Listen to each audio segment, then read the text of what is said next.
this is Michael Williams, and welcome to 21 Steps to Start Speaking More Smoothly and Confidently. We are going to be taking a look at step 13. And in this step, we are going to talk about how to monitor and control your environments. How to monitor and control your environments. Now, this step may be a little controversial to some people, and that's okay. But let's look at what I mean when I say how to monitor and control your environments. As you are improving your ability to speak more smoothly and confidently, that is, or as you are overcoming situational stuttering, particularly for people that stutter, right? Or as you are overcoming fear of public speaking, one of the things that you may need to do initially in the short term is control your environments. Now, what do I mean? I'll give you an example. There were times when I was growing up, or even when I was in my 20s, where someone would ask me to read. Oh, well, Michael, can you read this? And because I believed and did stutter when I read, I would say, I'm going to pass on that, or I'm not going to be able to do that unless I look at the material first. Right. So this would happen in class. I mean, imagine you're sitting in class and the teacher says, okay, why don't you read verse 1, or why don't you read this paragraph, and then each person read the next paragraph.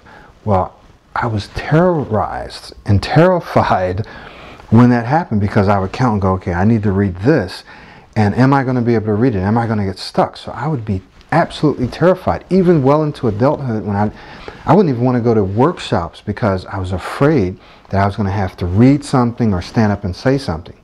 Okay? Sometimes in church, if I'd have to read something, I would not do it unless I had a chance to look at it and prepare first.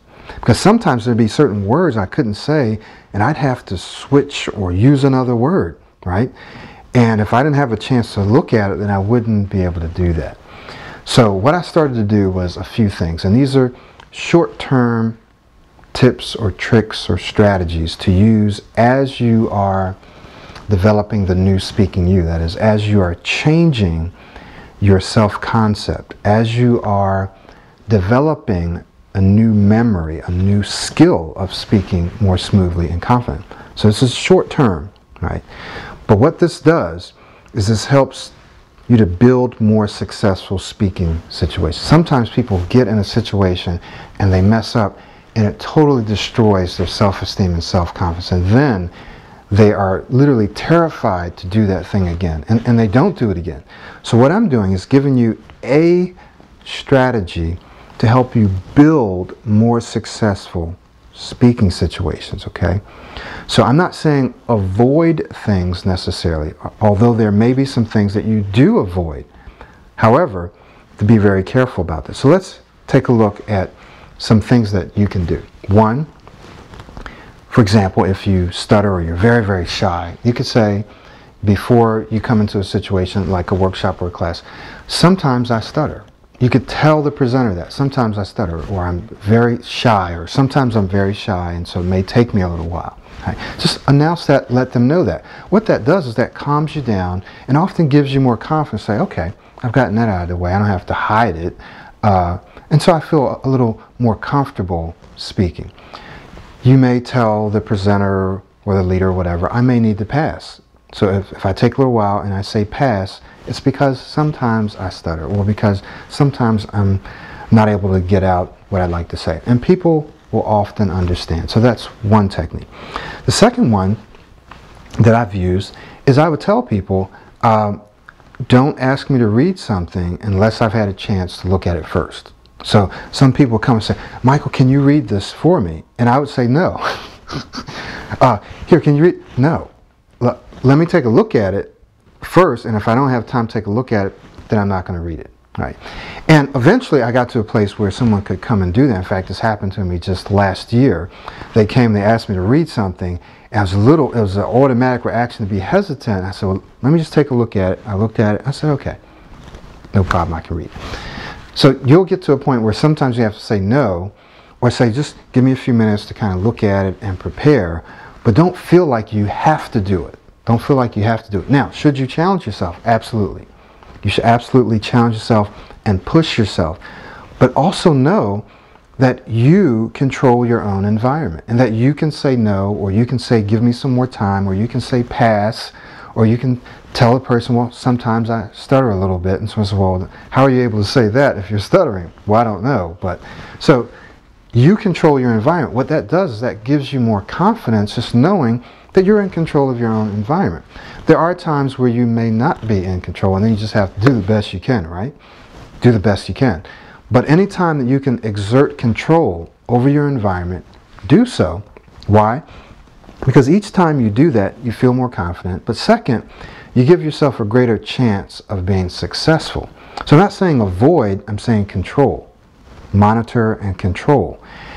And you're doing this, right? You're monitoring and you're controlling while you are practicing presenting, while you're putting yourself out there doing these practice presentations. Either you do it in front of a video camera, audio, while you're creating opportunities to go out and practice and present not only by yourself but in front of people. So you're not just sitting, controlling and avoiding and monitoring, but you're also practicing. Now this is very important because some people will only hear, oh, he's telling us to avoid. No, I'm not. I'm saying control your environments while you push yourself, while you practice, while you improve, so that you will need to do this less. What is this? Controlling your environments. Sometimes saying no or saying, well, give me some time. You'll need to do that less the more you do this. What's this? Practice presentations, affirmations. The other thing that I want to point out, some people only do affirmations, they don't practice, so they don't get the full effect. Some people, all they need are the affirmations. But if you really want to get the full impact, you really want to start speaking more smoothly and confidently, yes, do the affirmations, but also do the practice presentations. Practice alone, then practice in public. Practice by yourself, then practice in front of people. Okay? That's very important. Let me emphasize that. I'm going to emphasize that often. Do that. So what we're saying here is know that you can control your environments. There are various ways you can do it. You can simply tell people. You can warn people. You can pass. But what you want to do is you want to create the optimal environment for you to be successful. And as you build your successes, and as you do this stuff over here, then you'll need to do those other things less. Hopefully that's been helpful for you. All right, so we're going to be looking at step number 14 in the next video, and I'll see you there. Once again, this is Michael Williams, and thanks for joining me in 21 steps to start speaking more smoothly and confidently.